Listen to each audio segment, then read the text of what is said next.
जी बच्चों, आवाज़ आ रही है सबको मेरी?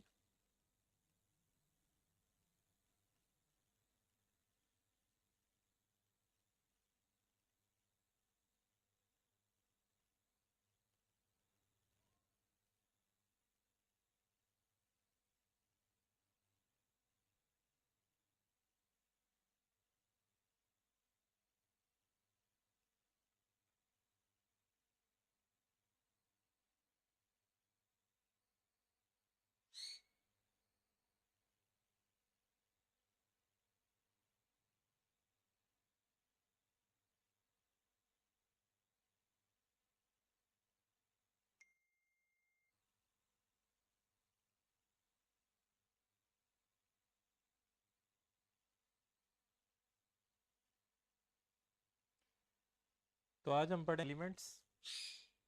ट्रांजिशन एलिमेंट्स जो हैं, डी और एफ ब्लॉक एलिमेंट्स को हम कहते हैं ट्रांजिशन एलिमेंट्स।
जी बच्चों, सबको आवाज़ आ रही है मेरी?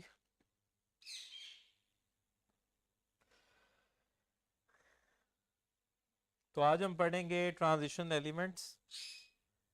डी और एफ ब्लॉक एलिमेंट्स को हम कहते हैं ट्रांजिशन एलिमेंट्स।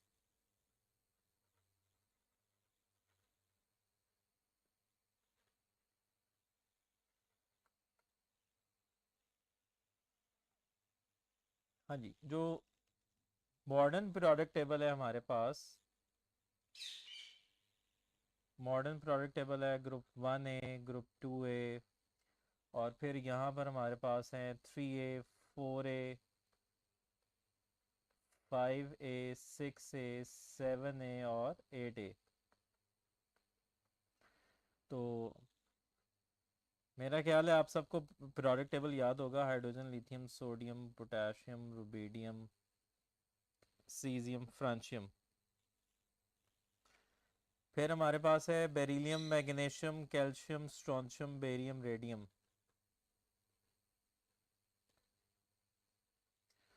और इस तरफ है हमारे पास boron, aluminium, gallium, indium, thallium. फिर है हमारे पास carbon, silicon, germanium, tin, lead. फिर है nitrogen, phosphorus, arsenic, antimony, bismuth. उसके बाद है हमारे पास oxygen, sulphur, selenium, tellurium, polonium.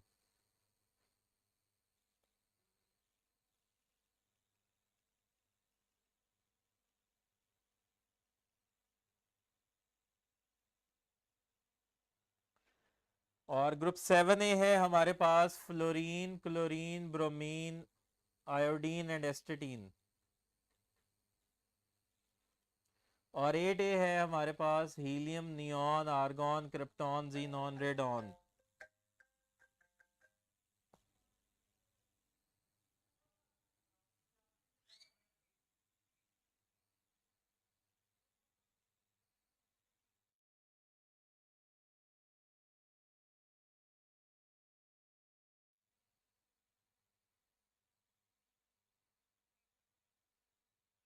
जी जी।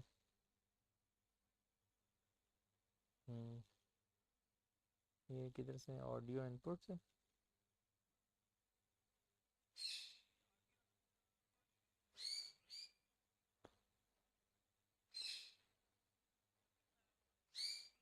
नहीं, कहाँ से करना था?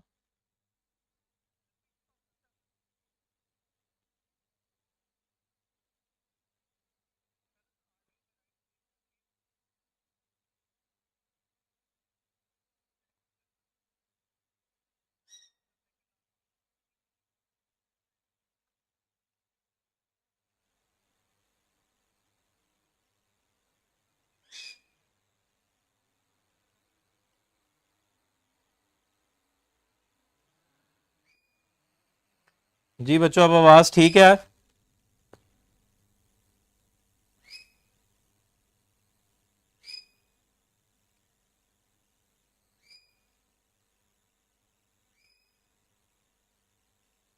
जी बच्चों, अब ठीक है आवाज?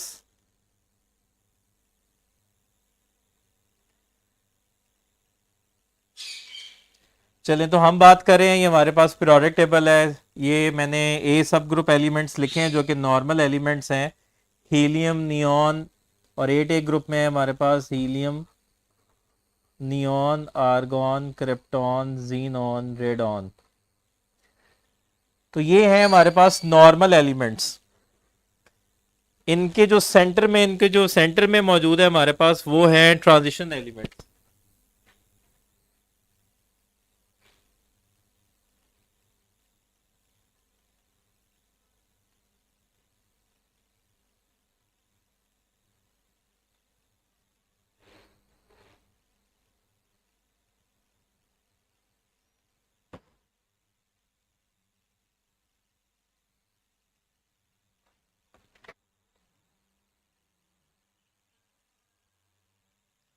तो ट्रांजिशन एलिमेंट्स जो हैं वो हमारे पास सेंटर में है, और वो हैं बी सब ग्रुप एलिमेंट्स।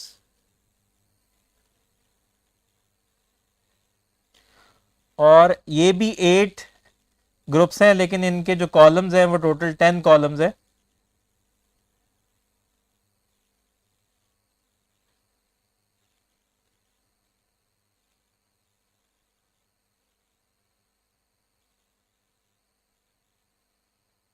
तो ये है हमारे पास 1B, 2B, 3B, 4B, फिर 5B, फिर 6B, फिर 7B और फिर 8B। तो यहां पर हमारे पास जो 8B है इसके 3 कॉलम है। तो टोटल ये कितने कॉलम्स हैं? 10 कॉलम्स है। ठीक है, ये जो बी है ये टोटल 10 कॉलम्स है। और यहां से ये जो फोर्थ पीरियड हमारे पास, ये फर्स्ट पीरियड, ये सेकंड, ये थर्ड, ये फोर्थ। तो फोर्थ पीरियड में सबसे पहले ये हमारे पास ट्रांजिशन एलिमेंट्स आए हैं। तो इनको हम कहते हैं 3D सीरीज। चूंकि इनका जो सबशेल है, वैलेंस सबशेल है, वो है 3D, तो इसलिए हम इनको कहते हैं 3D सीरीज। इसके नीचे वाले जो एलिमेंट्स हैं वो हैं 4D सीरीज। फिर उसके नीचे वाले जो है वो है 5D सीरीज। तो यहां पर जो हमारे पास सबसे पहले एलिमेंट आ रहे हैं, ये है scandium, titanium, vanadium, chromium, manganese, iron, cobalt, nickel, copper, zinc. ठीक है, तो यहां पर हमारे पास कैल्शियम का एटॉमिक नंबर है 20। तो कैल्शियम के बाद ये हमारे पास पहली ट्रांजिशन सीरीज है। तो इनको ट्रांजिशन एलिमेंट्स कहते क्यों हैं? ट्रांजिशन का मतलब क्या होता है? ट्रांजिशन का मतलब होता है इन बिटवीन।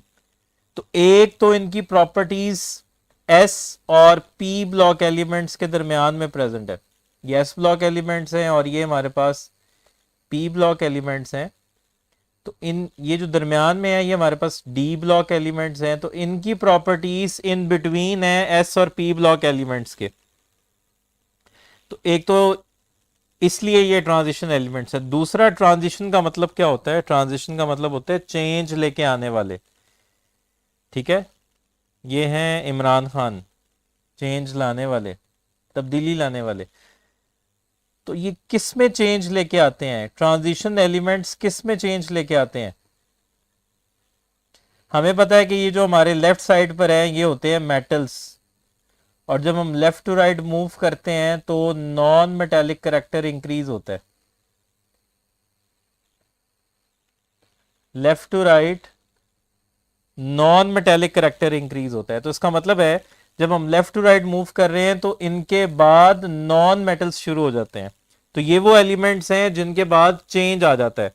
तो ये मेटल से नॉन मेटल्स की तरफ शिफ्ट होते हैं। ठीक है बच्चों, आवाज आ रही है सबको? अच्छा, अब इनकी टिपिकल प्रॉपर्टीज क्या हैं? टिपिकल प्रॉपर्टीज हम उसकी बात करते हैं। सबसे पहले हम इनकी कॉन्फ़िगरेशन करेंगे, और सबसे पहले हम कॉन्फ़िगरेशन करेंगे 3D सीरीज की। 3D सीरीज है हमारे पास scandium, titanium, vanadium, chromium, manganese, iron, cobalt, nickel, copper, zinc. जी, तो हमारे पास है जी सबसे पहले स्कैंडियम, फिर है titanium, vanadium, chromium, manganese, iron, cobalt, nickel, copper, zinc. अच्छा, इनका एटॉमिक नंबर है 21 से लेके 30 तक। 21, 22, 23, 24, 25, 26, 27, 28, 29 एंड 30। अच्छा, तो हमने इनकी कॉन्फ़िगरेशन करनी है। तो बजाय इसके कि हम 21 इलेक्ट्रॉन्स को, सारे के सारे इलेक्ट्रॉन्स को सबशेल्स में प्लेस करें, इससे पहले हमारे पास कौन प्रेजेंट है? आर्गॉन। आर्गॉन का एटॉमिक नंबर है 18। तो अगर हम आर्गॉन की कॉन्फ़िगरेशन करें 1s2, 2s2, 2p6, 3s2, 3p6, तो ये हमारे पास आर्गॉन की कॉन्फ़िगरेशन है। तो बजाय इसके कि हम सारी कॉन्फ़िगरेशन लिखें, हम इनके साथ इनके लिए पहले आर्गॉन लिख देंगे। आर्गॉन से मुराद है कि हमने 18 इलेक्ट्रॉन्स प्लेस कर दिए हैं।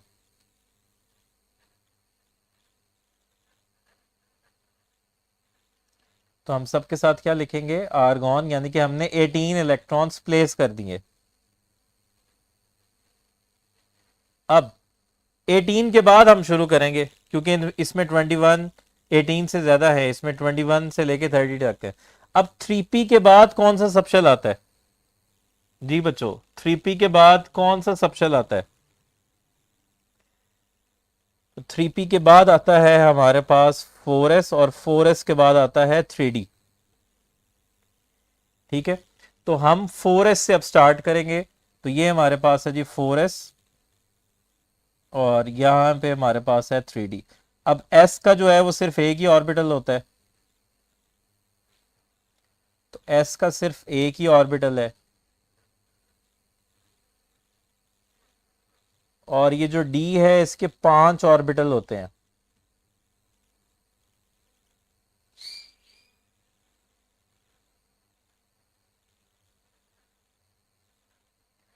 ठीक है, d के 5 ऑर्बिटल है। अच्छा, ये किसके मुताबिक हमें 4s और 3d, ये हमें कैसे पता चला कि 4s की एनर्जी कम है और 3d की एनर्जी ज्यादा है? जी फ्यूचर डॉक्टर्स, हमें कैसे पता चला कि 4s की एनर्जी कम है और 3d की ज्यादा है?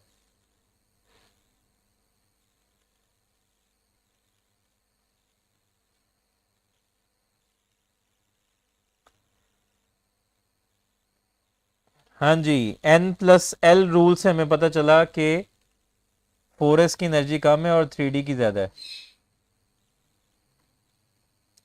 तो ये d के हमारे पास 5 ऑर्बिटल है। तो हर एक के केस में हमने d के 5 ऑर्बिटल बना दिए। लेकिन यहां पर एक और बात इंपॉर्टेंट होगी कि वैसे 4s की एनर्जी कम होती है और 3d की ज्यादा होती है, लेकिन जब इलेक्ट्रॉन्स प्लेस कर देते हैं जब हम इनमें इलेक्ट्रॉन्स प्लेस कर देते हैं तो फिर 4s की ज्यादा हो जाती है, 3d की कम हो जाती है। ये भी हम बात करेंगे जब ये इलेक्ट्रॉन लूज करेंगे तो फिर क्या होगा। अच्छा, अब हम इनकी कॉन्फ़िगरेशन करने लगे हैं। हाँ जी, तो 18 हो गए थे, तो अब हम इलेक्ट्रॉन्स प्लेस करने लगे हैं। 19 20 21, 19 20 21 22। ये 3D में जो मैंने दो इलेक्ट्रॉन्स अलग अलग प्लेस किए हैं, यहां पर मैंने कौन सा रूल अप्लाई किया है?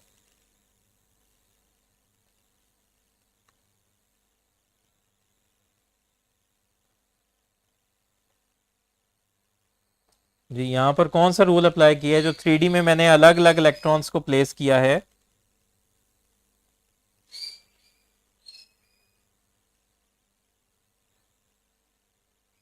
जी, इस रूल को हम कहते हैं हॉर्न्स रूल, कि अगर आपके पास डी जनरेट ऑर्बिटल्स अवेलेबल हैं तो आप उनको सेपरेट ऑर्बिटल्स में प्लेस करोगे with same spin rather than in the same orbital with opposite spin. जी, 19 20 21 22 23, 19 20 21 22 23 24। जी, ये जो क्रोमियम है ये आपको पता है ये बाकियों से डिफरेंट है। क्रोमियम की कॉन्फ़िगरेशन जो है ये बाकियों से डिफरेंट है, क्यों? अभी हम इसकी बात करते हैं, पहले हम मैंगनीज की कर लेते हैं। जी, मैंगनीज के केस में आगे जी 19 20 21 22 23 24 25, 19 20 21 22 23 24 25, 26 आयरन में 26 है। 19 20 21 22 23 24 25 26 27, 19 20 21 22 23 24 25 26 27 28, 19 20 21 22 23 24 25 26 27 28 29। जी, ये जो कॉपर है ये भी बाकियों से डिफरेंट है, क्यों डिफरेंट है अभी हम इसको जिक्र करते हैं।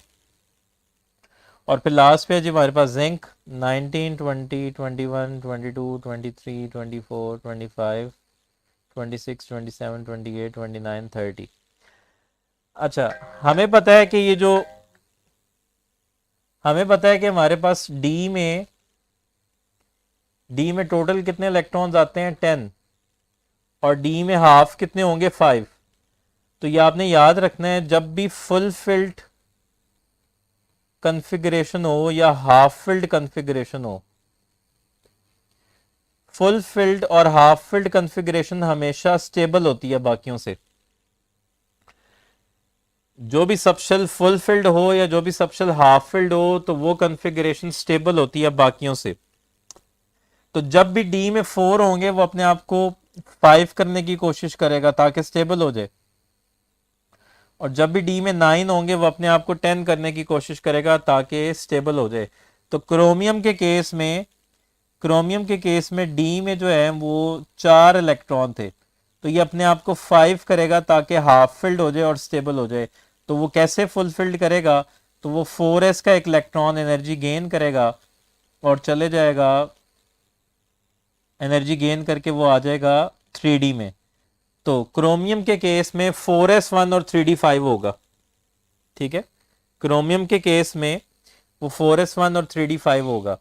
इसी तरह कॉपर के केस में भी ऐसा ही है। कॉपर के केस में भी वो 9 है तो वो अपने आप को 10 करने की कोशिश करेगा ताकि फुलफिल्ड हो जाए और वो स्टेबल हो जाए।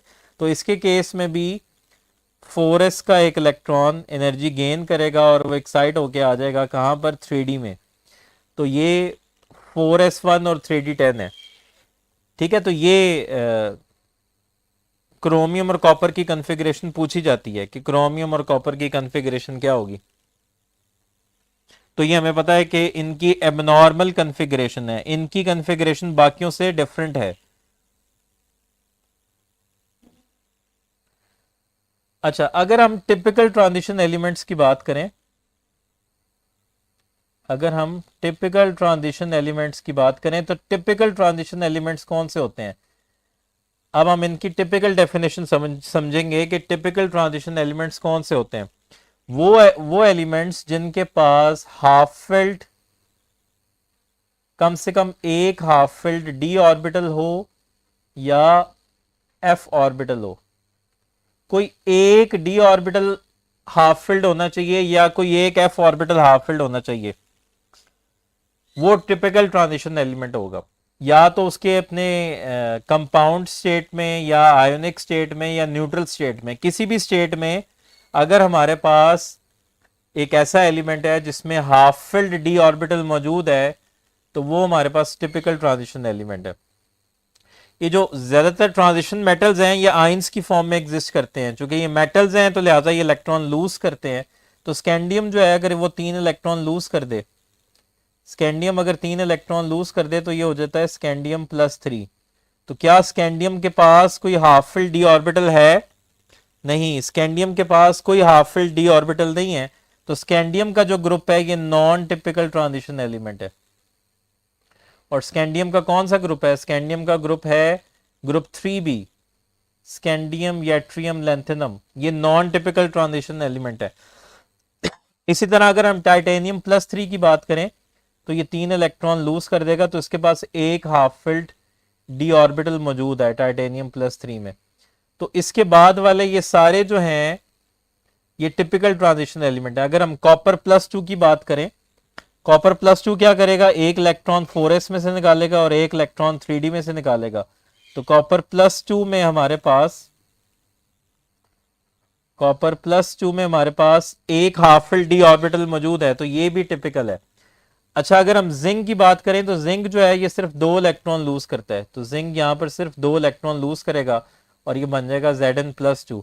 तो क्या Zn+2 में कोई हाफ फिल्ड डी ऑर्बिटल है? नहीं, तो ये भी नॉन टिपिकल ट्रांजिशन एलिमेंट है। तो इसका कौन सा ग्रुप है? ग्रुप 2b जो है ये हमारे पास है जिंक कैडमियम मरकरी। तो हमारे पास 2 ग्रुप्स जो हैं वो नॉन, बाकी सारे टिपिकल हैं। नॉन टिपिकल कौन से हैं? जिनके पास हाफ फिल्ड डी ऑर्बिटल मौजूद नहीं है। और वो कौन कौन से हैं? एक तो हमारे पास ग्रुप 2b है जिंक कैडमियम मरकरी, और फिर हमारे पास है group 3b scandium yttrium lanthanum.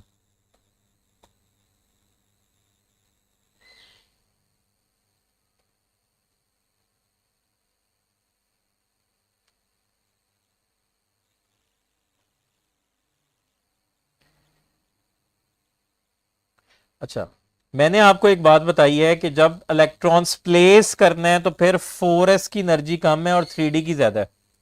यानी कि पहले जब आपने इलेक्ट्रॉन्स को प्लेस करना है तो पहले 4s में जाएंगे और फिर 3d में जाएंगे। लेकिन जब इलेक्ट्रॉन्स फिल हो जाते हैं तो फिर 3d की कम हो जाती है, 4s की ज्यादा हो जाती है। तो जब इन्होंने लूज करना है ना तो ये सबसे पहले 4s में से लूज करेंगे। जब इन्होंने लूज करना है तो ये किस में से लूज करेंगे? 4s में से। उसके बाद ये 3d में से लूज करेंगे। तो ये सारे एलिमेंट सबसे पहले 4s के 2 इलेक्ट्रॉन लूज करते हैं, और इसीलिए इन सब की जो कम से कम वैलेंसी है वो +2 है। इन सब की जो कम से कम वैलेंसी है वो +2 है, क्योंकि सारे जो है वो 4s के 2 इलेक्ट्रॉन्स लूज करते हैं। अभी हम ये आगे जाके बात करेंगे कि इनकी वेरिएबल ऑक्सीडेशन स्टेट है, क्योंकि 4s के साथ साथ ये 3d के इलेक्ट्रॉन्स भी बॉन्डिंग में हिस्सा लेते हैं, ये 3d के इलेक्ट्रॉन्स भी लूज करते हैं, इसीलिए इनकी वेरिएबल वैलेंसी होती है।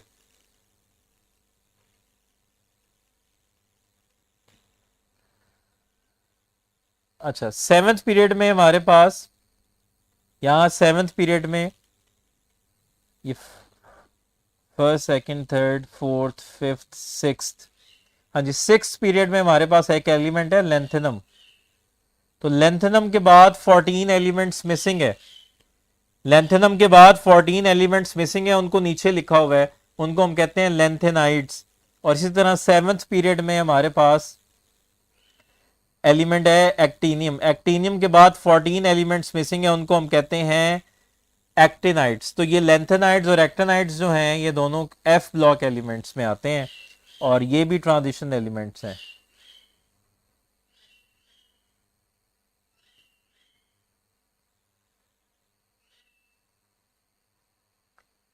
लेंथेनाइड्स और एक्टिनाइड्स ये दोनों 14 एलिमेंट्स हैं, और इनको हम कहते हैं F ब्लॉक एलिमेंट्स।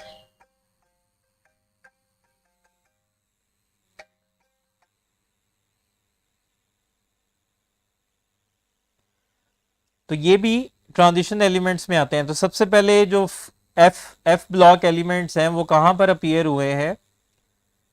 सबसे पहले एफ ब्लॉक एलिमेंट्स अपीयर हुए हैं सिक्स्थ ग्रुप में। ये लेंथेनम वाली सीरीज में, और यहां पर हम इनको कहेंगे 4f सीरीज। ये कौन सी सीरीज होगी? यानी कि सबसे पहले जो एफ एफ सब शेल आया है ये वो फोर्थ शेल में आया है। तो अब आपके लिए क्वेश्चन है, electronic configuration of gold is, gold की इलेक्ट्रॉनिक कन्फिग्रेशन क्या होगी?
जी, गोल्ड की इलेक्ट्रॉनिक कन्फिग्रेशन क्या होगी?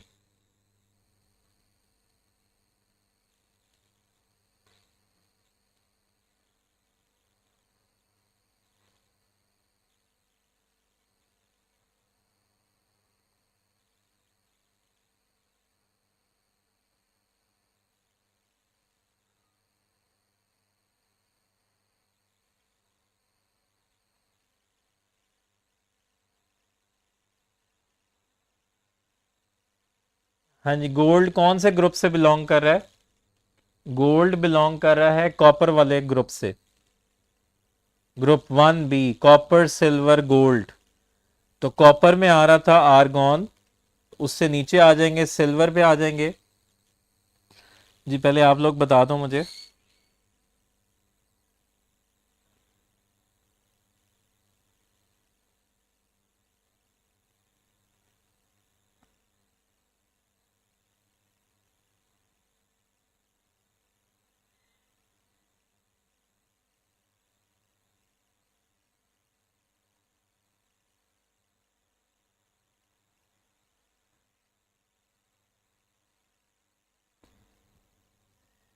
जी, गोल्ड बिलोंग कर रहा है कॉपर वाले ग्रुप से, group 1b, copper silver gold.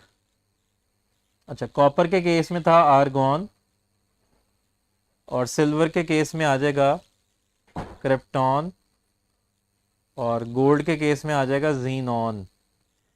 अच्छा, ये था जी हमारे पास 4s और 3d।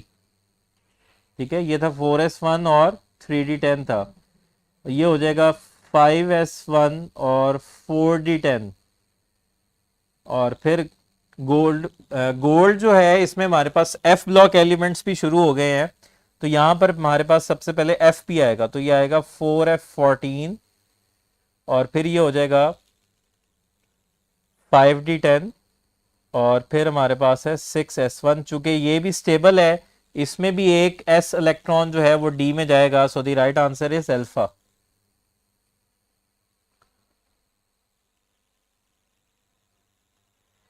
आपको वही कॉन्फ़िगरेशन दी जाएगी जो मिलती जुलती होगी। मतलब आपको कैडमियम की पूछ लिए जाएगा, तो कैडमियम किस ग्रुप में है? जिंक वाले ग्रुप में है। तो जिस तरह की कॉन्फ़िगरेशन जिंक की है उसी तरह की कैडमियम की होगी, लेकिन सबशेल्स जो हैं उनका नंबर इंक्रीज हो जाएगा। ठीक है। अच्छा, अब हम ट्रांजिशन एलिमेंट्स की जो प्रॉपर्टीज हैं उसकी तरफ आएंगे। ट्रांजिशन एलिमेंट्स की प्रॉपर्टीज क्या है?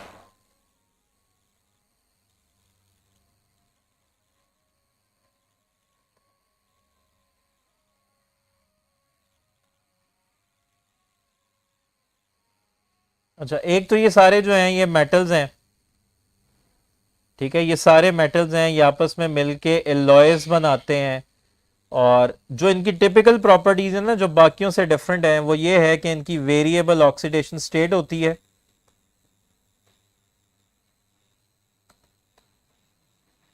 और जो इनकी टिपिकल प्रॉपर्टी है जो बाकियों में कम पाई जाती है, जो इनको बाकी एलिमेंट से डिफरेंशिएट करती है, वो है कलर्ड कंपाउंड्स। ये कलर्ड कंपाउंड्स बनाते हैं, ये अपने आयनिक स्टेट में कलर्ड होते हैं। और फिफ्थ एक और प्रॉपर्टी जो सिर्फ इन्हीं की प्रॉपर्टी है और बाकियों में कम पाई जाती है, वो है कॉम्प्लेक्स कंपाउंड फॉर्मेशन। और जो प्रॉपर्टी जो इनमें टिपिकल पाई जाती है वो है कैटालिटिक एक्टिविटी। ये कैटलिस्ट के तौर पे एक्ट करते हैं, दे एक्ट एज कैटलिस्ट। अभी हम बात करते हैं जी। ये सारे मेटल्स हैं, ये आपस में मिलके एलॉयस बनाते हैं। एलॉय क्या होता है? एलॉय मेटल्स के मिक्सचर को हम एलॉय कहते हैं। मेटल्स के मिक्सचर को हम एलॉय कहते हैं, ताकि हम जब हम मेटल्स को आपस में मिक्स करते हैं तो हम उनकी जो है ना तमाम मेटल्स की खसूसियात हासिल करना चाहते हैं। जैसे कि आयरन है, आयरन को जंग लग जाता है, लेकिन अगर आप आयरन के अंदर जो है दूसरा कोई मेटल ऐड कर दो तो आयरन को जंग नहीं लगेगा, अगर वो उससे ज्यादा रिएक्टिव है। अगर आयरन से ज्यादा रिएक्टिव मेटल आप उसमें ऐड कर देते तो आयरन को जंग नहीं लगेगा। तो अभी हम एलॉयस की बात करते हैं। पहले हम पढ़ते हैं इनकी जी बाइंडिंग एनर्जी। पहले जो हम इनका ट्रेंड पढ़ेंगे, हम इनका जो जनरल कैरेक्टर पढ़ने लगे हैं वो है बाइंडिंग एनर्जी।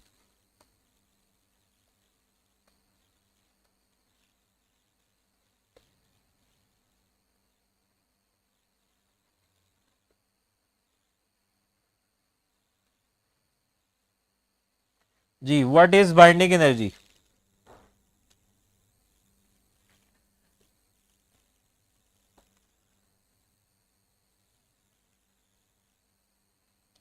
बच्चे इसका आंसर करते हैं जो बाइंड करके रखती है।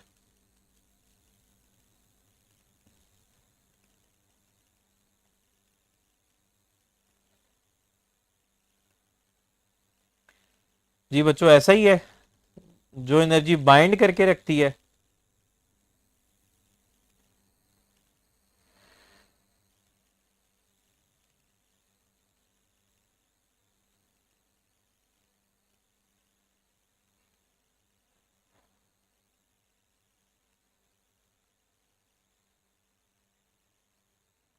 अच्छा, बाइंडिंग एनर्जी हमें पता है कि एटम्स जो हैं वो अपने इलेक्ट्रॉन लूज करते हैं। तो ये हमारे पास मेटल एटम्स हैं और ये मेटालिक लेटिस है। इस मेटालिक लेटिस में हर एटम का काम है कि वो अपना इलेक्ट्रॉन लूज करेगा। तो जब ये मेटल एटम अपना इलेक्ट्रॉन लूज करेगा तो ये पॉजिटिव आयंस बन जाएंगे। ये क्या बन जाएंगे? ये बन जाएंगे पॉजिटिव आयन। तो इन पॉजिटिव आयन और इलेक्ट्रॉन्स में एक फोर्स ऑफ अट्रैक्शन होती है। इनमें क्या होती है? Force of attraction. अच्छा, अगर ये ट्रांजिशन मेटल जो है ये ज्यादा इलेक्ट्रॉन्स लूज करेगा तो इस पे ज्यादा पॉजिटिव चार्ज क्रिएट होगा। पॉजिटिव और नेगेटिव में जो फोर्स ऑफ अट्रैक्शन है वो ज्यादा होगी। इसका मतलब है जो जो मेटालिक लेटिस में ज्यादा इलेक्ट्रॉन्स प्रोवाइड करेगा उसकी बाइंडिंग एनर्जी ज्यादा होगी। तो बाइंडिंग एनर्जी का जो ताल्लुक है ना वो है number of unpaired valence electrons के साथ। वो ट्रांजिशन मेटल जितने ज्यादा मेटालिक लेटिस में इलेक्ट्रॉन्स प्रोवाइड करेगा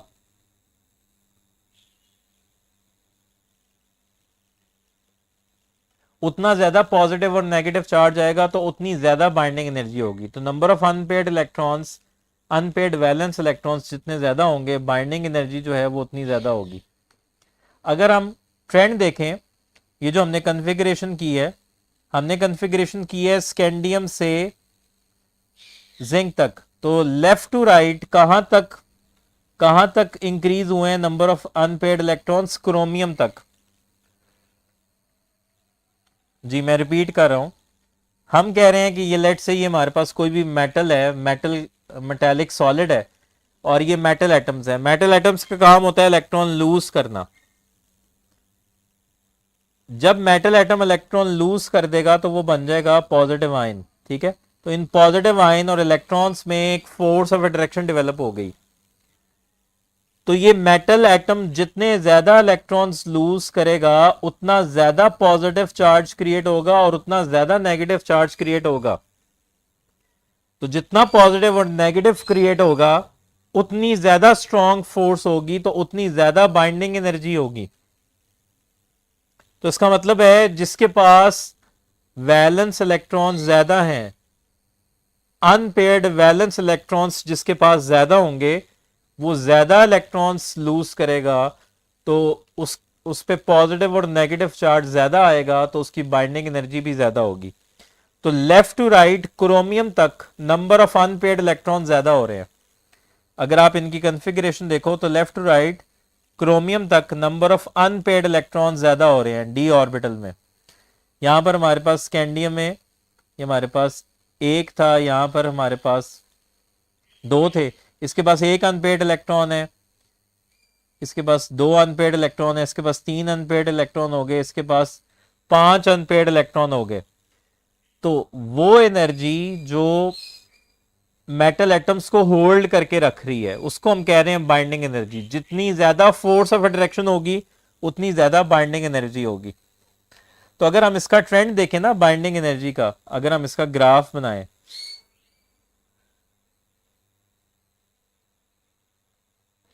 तो हमारे पास वाई एक्सिस पे है बाइंडिंग एनर्जी।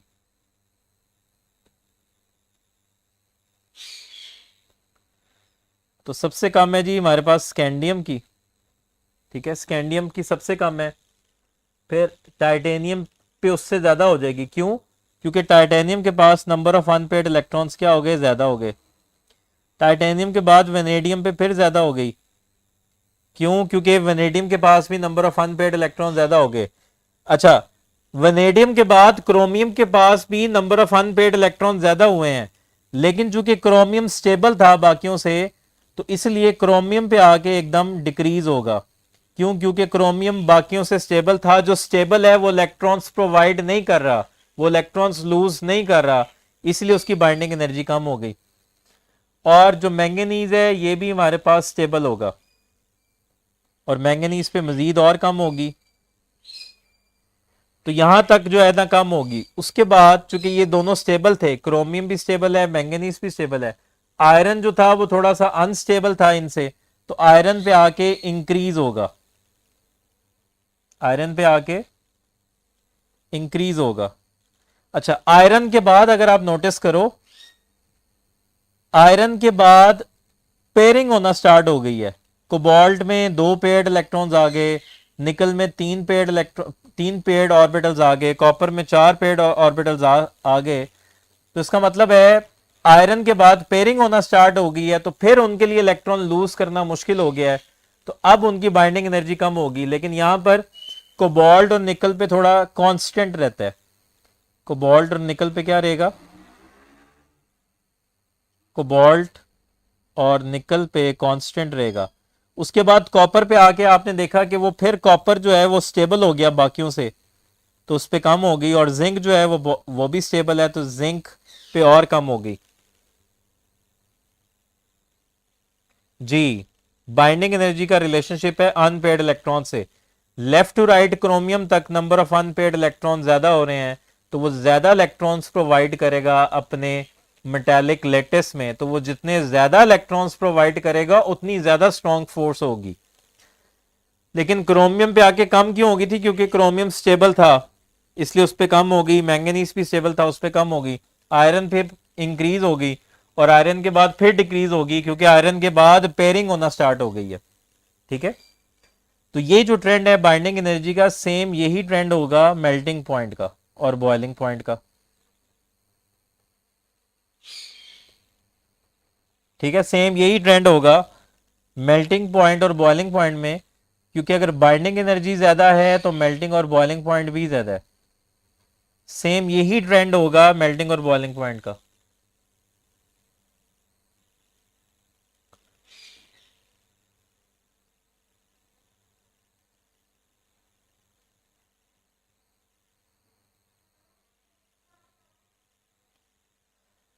अच्छा, अब इनका जो नेक्स्ट करेक्टर है वो हम पढ़ेंगे पैरामैग्नेटिज्म।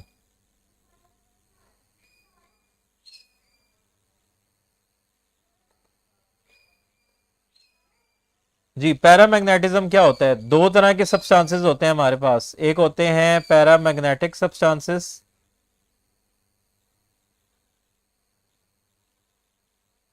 और एक होते हैं डायामैग्नेटिक सब्सटेंसेस।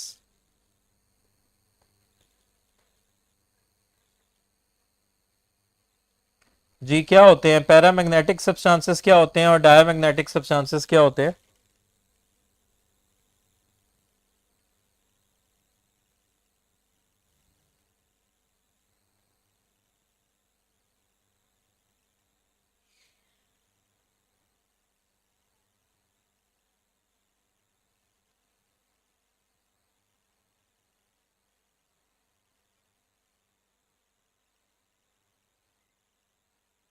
जी बच्चों, पैरामैग्नेटिक सब्सटेंसेस क्या होते हैं?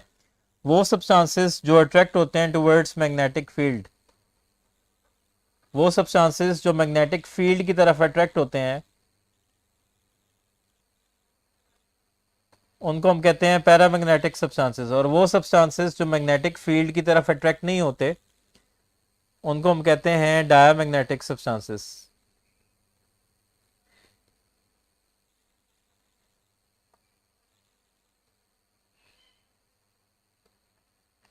जी, तो हमें कैसे पता चलता है कि कौन सा सब्सटेंस पैरामैग्नेटिक है और कौन सा डायामैग्नेटिक है? ये किस पे डिपेंड करता है कि कौन सा सब्सटेंस पैरामैग्नेटिक होगा और कौन सा सब्सटेंस डायामैग्नेटिक होगा? जी, हमें पता है कि एक ऑर्बिटल में मैक्सिमम 2 इलेक्ट्रॉन आ सकते हैं और दोनों की स्पिन क्या होती है? ऑपोजिट।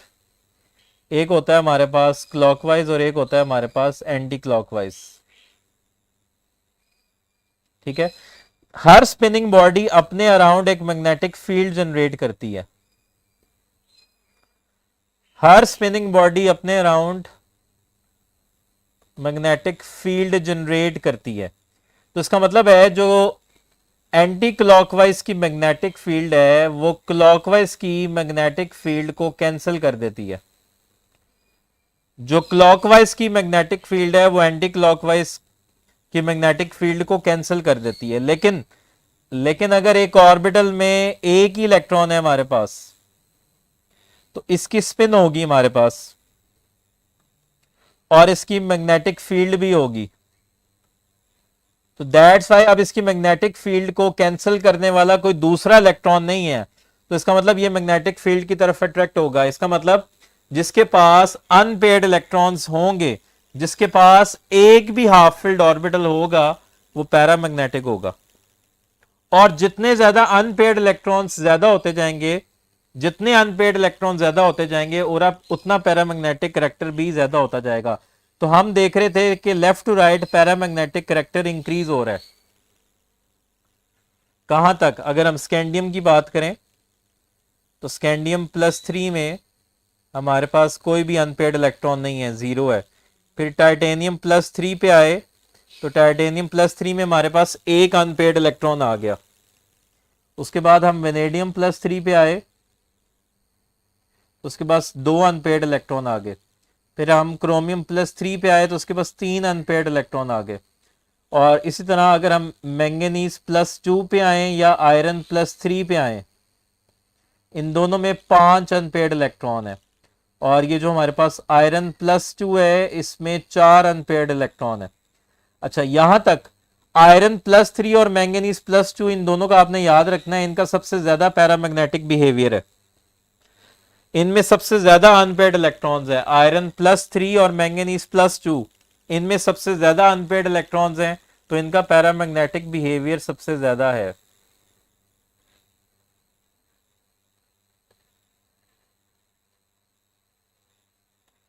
अच्छा, चूंकि आयरन के बाद पेयरिंग होना स्टार्ट हो गई थी, तो कोबाल्ट हमारे पास जो +3 है, अगर हम कोबाल्ट +3 को देखें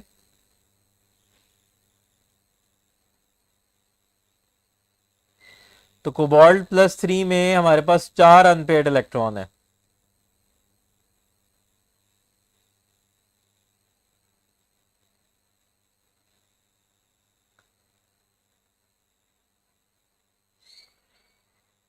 फिर हमारे पास निकल +3 में हमारे पास 3 अनपेड इलेक्ट्रॉन है। फिर अगर हम कॉपर +2 की बात करें तो उसमें हमारे पास एक अनपेड इलेक्ट्रॉन है। अगर हम जिंक की बात करें तो हमारे पास 0 अनपेड इलेक्ट्रॉन है। तो left to right paramagnetic character increase होता है कहां तक? आयरन +3 और Mn+2 तक। इनके पास सबसे ज्यादा अनपेड इलेक्ट्रॉन्स है। चूंकि उसके बाद फिर पेयरिंग होना स्टार्ट हो गई है तो नंबर ऑफ इलेक्ट्रॉन्स फिर ज्यादा हो रहे हैं। तो अगर हम इसका ग्राफ बनाएं तो लेफ्ट टू राइट इंक्रीज हो रहा है और ये मैक्सिमम पीक आएगी आयरन +3 और मैंगनीज +2 में, और उसके बाद फिर डिक्रीज हो जाएगा। तो यहाँ पीक पे हमारे पास है जी आयरन +3 और मैंगनीज +2। इनके पास सबसे ज्यादा ब्लू है तो वो ब्लू ही क्यों नजर आ रही है, रेड है तो रेड ही क्यों नजर आ रही है, ग्रीन है तो ग्रीन ही क्यों नजर आ रही है?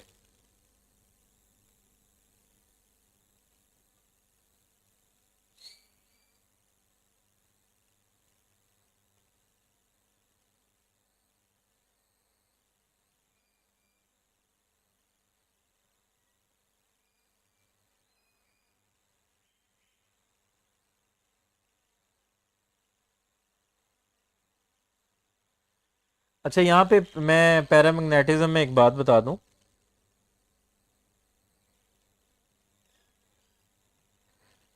अच्छा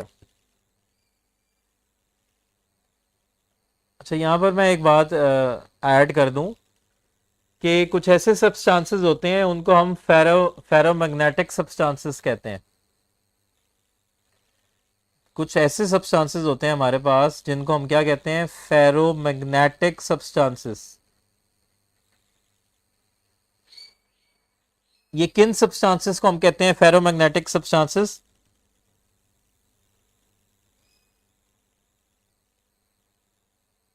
अच्छा, ग्राफ में मैं ये बता रहा था कि left to right number of unpaired electron ज्यादा हो रहे हैं आयरन +3 और Mn+2 पे, +2 तक। आयरन +3 और Mn+2 पे सबसे ज्यादा अनपेड इलेक्ट्रॉन्स है, तो इनका पैरामैग्नेटिक बिहेवियर सबसे ज्यादा होगा। उसके बाद चूंकि पेयरिंग होना स्टार्ट हो गई थी तो उसके बाद पैरामैग्नेटिक बिहेवियर फिर कम होगा। तो अगर हम ग्राफ को देखें तो लेफ्ट टू राइट इंक्रीज हो रहा है, और कहां तक मैक्सिमम इंक्रीज हुआ है? आयरन +3 और Mn+2 तक, चूंकि इनके पास मैक्सिमम अनपेड इलेक्ट्रॉन्स है 5। और उसके बाद फिर डिक्रीज होने लग जाएगा पैरामैग्नेटिक बिहेवियर, क्योंकि नंबर ऑफ अनपेड इलेक्ट्रॉन्स फिर जो है वो कम हो रहे हैं।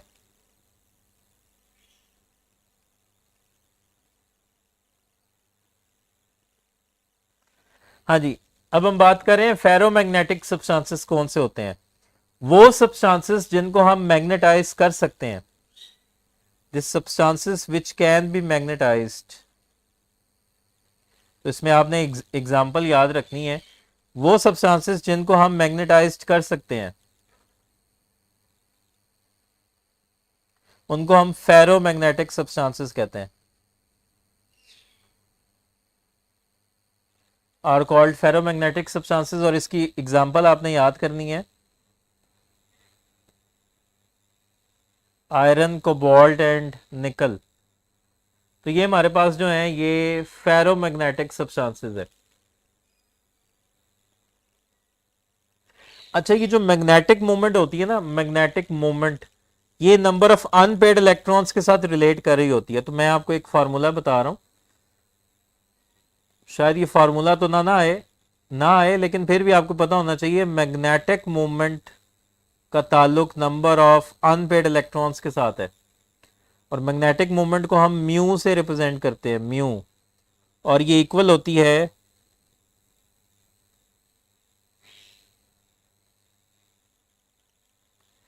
मैग्नेटिक मूवमेंट इज म्यू, इसको म्यू से रिप्रेजेंट करते हैं, और ये इक्वल होती है √n × n+2। और n क्या है? n शो करता है नंबर ऑफ अनपेड इलेक्ट्रॉन्स को।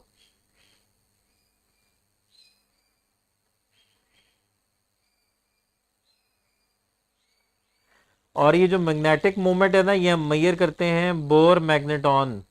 इसका जो यूनिट है वो है बोहर मैग्नेटॉन।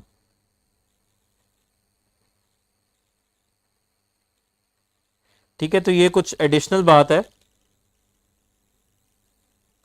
क्रोमियम की बाइंडिंग एनर्जी इसलिए कम है क्योंकि क्रोमियम स्टेबल है।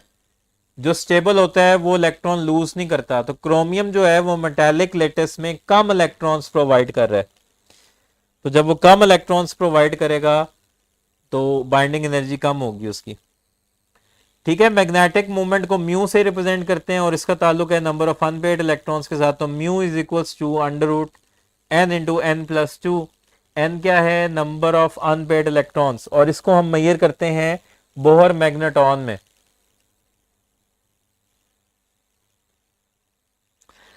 अच्छा जी, अब हम बात करेंगे कलर फॉर्मेशन की।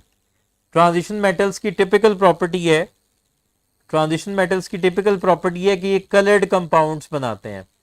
कलर फॉर्मेशन कैसे होती है इसमें? जी, हमें कलर कैसे नजर आता है या कलर क्यों नजर आता है? एक बॉडी है, उसका कलर ब्लू है, तो वो ब्लू ही क्यों नजर आ रहा है? अगर उसका कलर रेड है तो वो रेड ही क्यों नजर आ रहा है?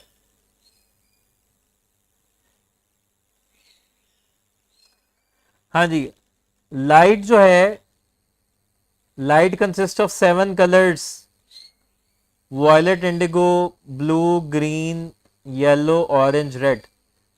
कुछ बॉडी के अंदर एबिलिटी होती है कि वो इन 7 कलर्स को एब्जॉर्ब कर लेता है। कुछ बॉडी के अंदर एबिलिटी होती है कि वो इन 7 कलर्स को रिफ्लेक्ट करता है।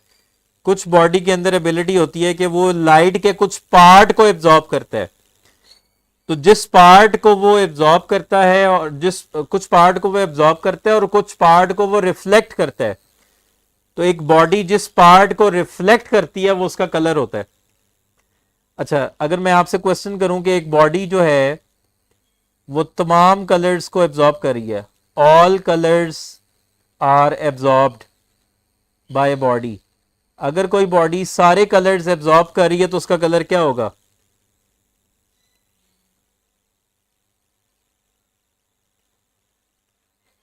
अगर एक बॉडी सारे कलर्स एब्जॉर्ब कर रही है तो उसका कलर होगा ब्लैक, तो उसका कलर होगा black.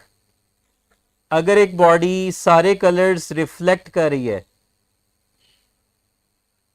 All colours are reflected, अगर सारे कलर्स रिफ्लेक्ट हों तो उसका कलर क्या होगा? तो उसका कलर होगा वाइट। अगर वो सारे कलर्स रिफ्लेक्ट करे तो वाइट। अच्छा, अगर वो कुछ पार्ट को एब्जॉर्ब करे और कुछ पार्ट को रिफ्लेक्ट करे, तो जिस पार्ट को वो रिफ्लेक्ट कर रहा है वो उसका कलर होगा। अब इनमें कलर फॉर्मेशन कैसे होती है? ये जो ट्रांजिशन एलिमेंट्स हैं ये कलर्ड कंपाउंड्स कैसे बनाते हैं? चूंकि इनमें बॉन्डिंग में डी ऑर्बिटल्स भी इन्वॉल्व होते हैं, इनके अंदर बॉन्डिंग में डी ऑर्बिटल्स भी इन्वॉल्व होते हैं। और डी के कितने ऑर्बिटल होते हैं हमारे पास? 5 ऑर्बिटल होते हैं। लेट से इसमें से हमारे पास एक में इलेक्ट्रॉन भी मौजूद है। जब डी ऑर्बिटल बॉन्डिंग में हिस्सा लेते हैं तो ये 2 एनर्जी लेवल में स्प्लिट हो जाते हैं। ठीक है, 2 की एनर्जी ज्यादा हो जाती है और 3 की एनर्जी कम हो जाती है।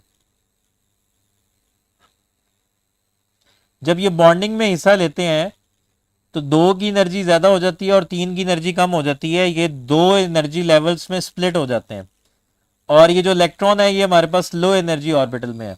अच्छा, जब इस पे लाइट पड़ेगी, जब इस पे क्या पड़ेगी? लाइट, तो ये लाइट के कुछ पार्ट को एब्जॉर्ब करेगा और ये लाइट के कुछ पार्ट को एब्जॉर्ब करके चला जाएगा हाई एनर्जी डी ऑर्बिटल में। जी, ये जो डी ऑर्बिटल है ये हाई एनर्जी डी ऑर्बिटल में चला जाएगा इलेक्ट्रॉन।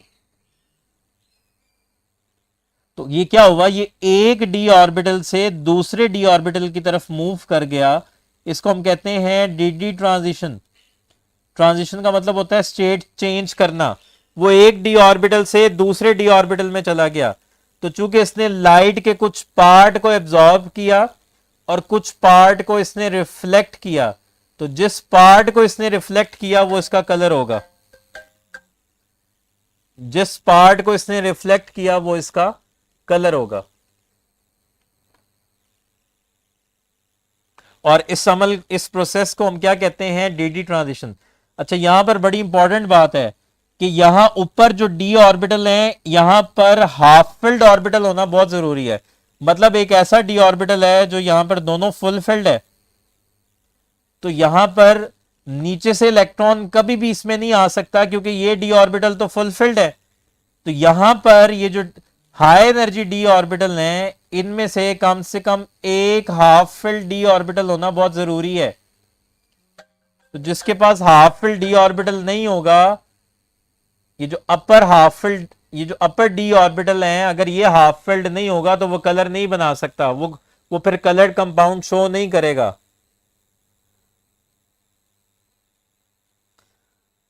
ठीक है, जैसे कि हमारे पास एक कंपाउंड है hexa aqua titanium 3 ion, hexa aqua titanium 3 ion. ये क्या करता है, ये येलो लाइट को एब्जॉर्ब करता है, येलो लाइट इसमें एब्जॉर्ब होती है और ब्लू और रेड लाइट को ये ट्रांसमिट करता है, ब्लू और रेड लाइट को ये ट्रांसमिट करता है यानी कि रिफ्लेक्ट करता है। तो ब्लू और रेड लाइट मिलके वॉयलेट कलर बन जाता है, तो इसका जो कलर होता है वो होता है वॉयलेट। तो ये डी ट्रांजिशन की वजह से जब डी ऑर्बिटल्स बॉन्डिंग में हिस्सा लेते हैं तो इनके डी ऑर्बिटल्स दो एनर्जी लेवल में स्प्लिट हो जाते हैं। तो जब इस पे लाइट पड़ती है तो इलेक्ट्रॉन जो है वो लो एनर्जी ऑर्बिटल से हाई एनर्जी डी ऑर्बिटल में चला जाता है, इसको कहते हैं डी ट्रांजिशन। तो इसका मतलब है हाई एनर्जी में जो हाई एनर्जी डी ऑर्बिटल्स हैं उनके पास कोई भी एक अनपेड डी ऑर्बिटल होना बहुत जरूरी है, क्योंकि इलेक्ट्रॉन ने नीचे से ऊपर आना है, तो ऊपर अगर जगह खाली होगी तो इलेक्ट्रॉन आएगा। तो इसका मतलब जो फुल फिल्ड होगा वो कलर शो नहीं करेगा। जैसे कि जिंक अगर आप देखो, जिंक सिर्फ 2 इलेक्ट्रॉन लूज करता है 4s के, तो जिंक के डी ऑर्बिटल में हमारे पास सारे फुलफिल्ड है, जिंक के डी ऑर्बिटल सारे फुलफिल्ड हैं, दैट्स वाई उसके कलर्ड कंपाउंड्स नहीं होते।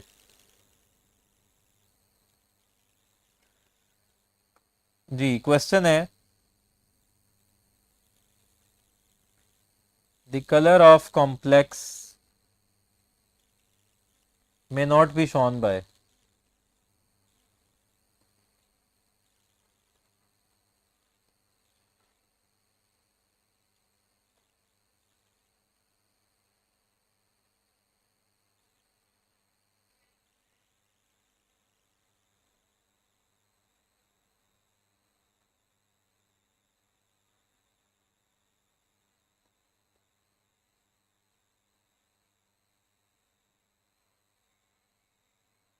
जी the colour of complex may not be shown by, इनमें से कौन सा जो है वो कॉम्प्लेक्स का कलर शो नहीं करेगा। जी कलर फॉर्मेशन में सिर्फ डी ऑर्बिटल्स इन्वॉल्व होते हैं।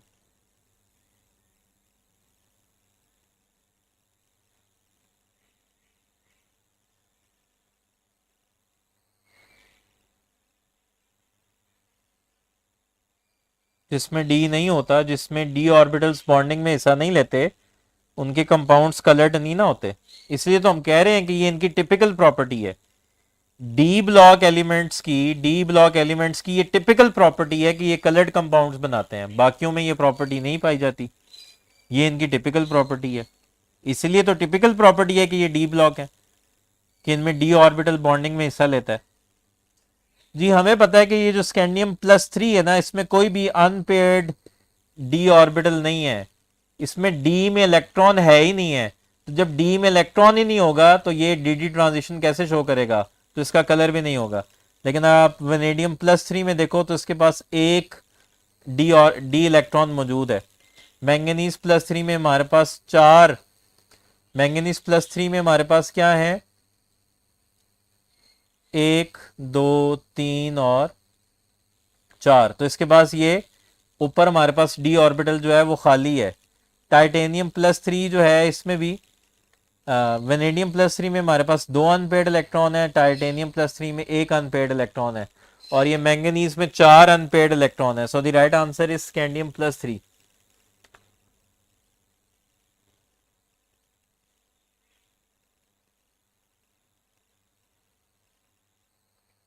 हाँ जी नेक्स्ट है, which of the following compound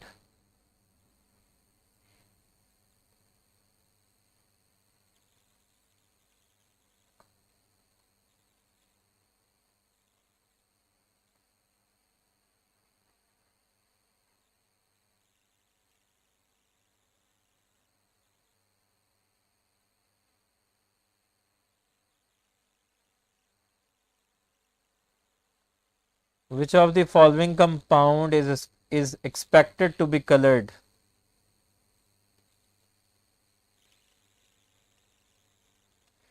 Ag2SO4,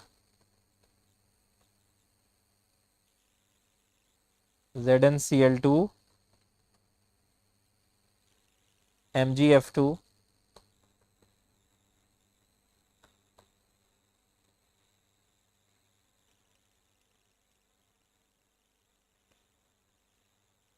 और कॉपर CuF2।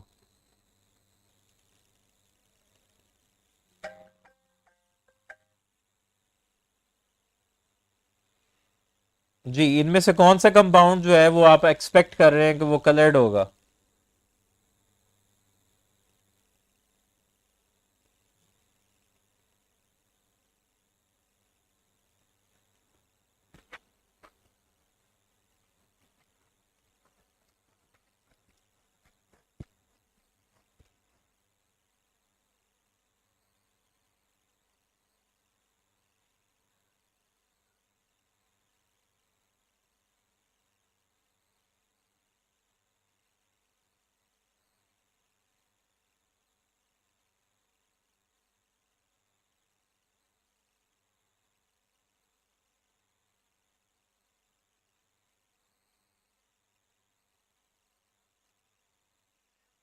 पहले इसमें से वो ऑप्शंस निकाल लो जो इसका आंसर नहीं है, जो बिल्कुल कलर्ड हो ही नहीं सकते, वो कौन से हैं? हमें पता है कि ये जिंक है, जिंक के अंदर फुल फिल्ड डी ऑर्बिटल है, तो जिंक के कंपाउंड्स जो हैं ये कलरलेस होते हैं, इसके कंपाउंड्स वाइट होते हैं। जिंक के अंदर सारे डी ऑर्बिटल्स फुल फिल्ड हैं, तो जिंक जो है वो मैक्सिमम +2 ऑक्सीडेशन स्टेट शो करता है। और मैग्नीशियम फ्लोराइड ये भी कलर्ड नहीं होगा क्योंकि ये ट्रांजिशन मेटल नहीं है, तो ये भी जो है कलरलेस है। तो कंपटीशन होगा सिल्वर सल्फेट में और कॉपर क्यूप्रिक फ्लोराइड में। अल्फा और डेल्टा